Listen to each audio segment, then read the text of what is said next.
El Nino इफेक्टमुळे यावर्षी पावसाची परिस्थिती तशी गंभीर आहे. म्हणून या संकटावर मात करण्यासाठी साईबाबांनी आमच्या राज्याचे मुख्यमंत्री देवेंद्र फडणवीस यांच्या मागे उभं राहावं, त्यांना आशीर्वाद द्यावा. आत्ताच झालेल्या विधिमंडळाच्या अधिवेशनामध्ये अतिशय महत्त्वाचे असे घोषणा शेतकरी कर्जमाफी संदर्भात आदरणीय मुख्यमंत्री साहेबांनी केलेली आहे. ज्या जाचक अटी होत्या ज्याच्यामुळे शेतकऱ्यांना कर्जमाफी मिळवण्यामध्ये अडचणी यायच्या, त्या आमच्या देवाभाऊच्या सरकारने दूर केलेल्या आहेत. आत्तापर्यंत स्वतःला नुसतं शेतकऱ्यांचे नेते, शेतकरी महर्षी म्हणत आयुष्य घालवलं. त्या लोकांना जे जमलं नाही ते आमच्या देवाभाऊंनी राज्याचा मुख्यमंत्री म्हणून करून दाखवलेलं आहे. आज शेतकऱ्यांचा खरा तारणहार कोण असेल तर ते आदरणीय देवेंद्र फडणवीस साहेब आहेत. ह्याच्यावर त्यांनी शिक्कामोर्तबच ह्या घोषणेच्या निमित्ताने केलेला आहे. 18 तारखेपासून रामरक्षक एल्गार जो तो नागपुरातून सुरू होतं उद्धव ठाकरेंचा, कसं बघतात आपण सगळे? जेव्हा मशिदीमध्ये अशा पद्धतीचे घोटाळे झाले, दान चोरी झाली, हज यात्रेमध्ये यात्रेबद्दल असंख्य तक्रारी आल्या, तेव्हा ह्यांना मशिदीच्या बाहेर जाऊन इस्लाम रक्षाचे पुस्तक किंवा कुराणचं वाचण्याची हे लोकांना कुराण वाचणारं हे लोकांना वाटलं नाही. हिंदू धर्माची बदनामी करण्याची कुठलीही संधी हे औरंग्याची जे पिलावळ आहेत, टिप्याचे जे पिलावळ आहेत ते कधीच सोडणार नाही. हिंदू धर्माला बदनाम करण्याची सुपारीच या औरंग्यांच्या पिल्लावळाला मिळालेली आहे. म्हणून जेवढी हिंमत हे आमच्या हिंदू धर्माला बदनाम करण्यासाठी दाखवतात, तेवढीच हिंमत हज यात्रेमध्ये ज्या काही चुकीचे प्रकार होतात, पश्चिम बेंगॉलमध्ये जी बाबरी मस्जिद बनते त्याच्यामध्ये पण मोठ्या प्रमाणामध्ये दान पेटीच्या संदर्भातला एक घोटाळा घडला, तेव्हा ह्यांच्यातले कोणच बोलण्याची हे लोकांनी हिंमत केली नाही. फक्त हिंदू धर्मालाच बदनाम करण्याची हिंमत आणि मस्ती हे लोक दाखवतात. म्हणून जी हिंमत इथे दाखवत आहेत, कधीतरी मशिदीच्या बाहेर जाऊन त्या इमाम आणि मूल्यांच्या समोर बद्दल पण बोलण्याची हिंमत या उद्धव ठाकरेजी आणि त्यांच्या पिल्लावळांनी किंवा औरंग्याच्या पिल्लावळांनी दाखवावी. संजय राऊत म्हणतायत की देवेंद्र फडणवीस केंद्रात जाणार आणि राज्याचे मुख्यमंत्री 100% बावनकुळे. असं आहे की स्वतःच्या डोंगणाखाली आग लागलेली आहे आणि दुसऱ्याच्या घरामध्ये डोकवत आहे. स्वतःचा मालक साधा सरपंच पण आता होणार नाही अशी चिन्ह दिसते आहेत. स्वतःच्या पक्षामध्ये आता एकही व्यक्ती राहायला तयार नाही, आमदार, खासदार, नगरसेवक राहायला तयार नाही.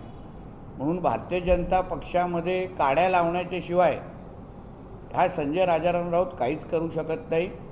याच्या अगोदर ह्यांनी ठाकरे कुटुंबामध्ये काड्या लावल्या, मातोश्रीमध्ये काड्या लावल्या आणि आता भारतीय जनता पक्षामध्ये काड्या लावत आहेत. शेवटी आम्ही सगळेजण राष्ट्रीय स्वयंसंघाच्या विचारांनी घडलेले आम्ही सगळे स्वयंसेवक आहेत. मग आदरणीय देवेंद्र फडणवीसजी असतील, आदरणीय बावनकुळे साहेब असतील, राष्ट्रप्रथम पक्ष आणि मग मी हे मानणाऱ्यापैकी हे सगळे स्वयंसेवक आणि संघाच्या विचारातून घडलेले हे सगळे कार्यकर्ते असल्यामुळे पदं महत्त्वाची नाही, राष्ट्र महत्त्वाचं आणि महाराष्ट्र महत्त्वाचं, आणि ते संजय राजाराम राऊतसारख्या तीनपाट माणसाला करणार नाही. सर, आपल्याकडं हिंदुत्ववादी चेहरा म्हणून बघितलं जातं, म्हणजे हिंदू रक्षक म्हणून हे करतात. आपल्याकडं सध्याची परिस्थिती बघितली तर सेलिब्रिटीमध्ये आमिर खानचं 3रा विवाह आता संपन्न झाला आहे. तोही हिंदू मुलीशी. एकीकडे आपण लग्न साथी झगडतात, ते मांडतात, कसं बघतात या सगळ्या गोष्टीकडे? नाही, आता अशा काही जेव्हा गोष्टी समाजामध्ये घडतात तेव्हा ह्या अशा पद्धतीच्या लोकांकडे लव्ह जिहादचे ब्रँड ॲम्बॅसेडर म्हणून पाहायचं का? हा आता हळूहळू चर्चा वाढत चाललेली आहे. आणि म्हणून ह्या बाबतीमध्ये मी माझ्या सर्व समस्त हिंदू समाजाला सांगेन की ह्या बाबतीमध्ये तुम्ही सावधान राहावं. अशा पद्धतीचे ब्रँड ॲम्बॅसेडर कुठेही दिसले तर ह्यांच्या येणाऱ्या काळामध्ये चित्रपट पाहायचे का, याहीबद्दल हिंदू समाजाने विचार करावा. हिंदी में आमिर खान ने तीसरी शादी की है, वो भी हिंदू लड़की है और सेलिब्रिटी राजनेता उसके शादी में उपस्थित थे. क्या लगता है? देखिए, कौन किसके शादी में जाना चाहिए उसका मुझे संबंध नहीं, मगर जो हिंदू धर्म के युवा उनको सेलिब्रिटी मानते हैं, उन्होंने इनसे क्या प्रेरणा लेना चाहिए इस बारे में सोचने का सच्ची में वक्त आ गया है. इस तरीके की जब सेलिब्रिटी अपनी ज़िंदगी के बारे में कोई डिसीजन लेते हैं तो हिंदू समाज ने इसके बारे में सोचना चाहिए, ऐसे मानने वाला मैं हूँ. लव जिहाद के ब्रांड एम्बेसडर तो आमिर खान बनते नहीं जा रहे. इसलिए हिंदू समाज ने और हिंदू युवाओं ने जो इनके पिक्चर देखते हैं, जो इनके मूवीज़ देखते हैं, उन्होंने सोच समझ के ऐसे लोगों को बड़ा करना चाहिए. सर, हिंदी में सवाल है, राज्य के 100 से ज़्यादा लड़के पाक गैंगस्टर के संपर्क में, राज्य के 100 से ज़्यादा युवक जो है वो पाक गैंगस्टर के संपर्क में, ऐसी जानकारी. पाक मतलब पाकिस्तान. हाँ, तो ये तो बहुत, देखिए, इसी को तो गजवाए हिंद कहते हैं ना. इस हिंदू राष्ट्र को, जिसको हम भारत कहते हैं, जहाँ 90% हिंदू रहते हैं, उनको, उस भारत देश को 2047 तक इस्लाम राष्ट्र बनाना, यही इसको ही गजवाए हिंद कहते हैं. और उसके अंडर ये सारे एक्टिविटीज़ शुरू है.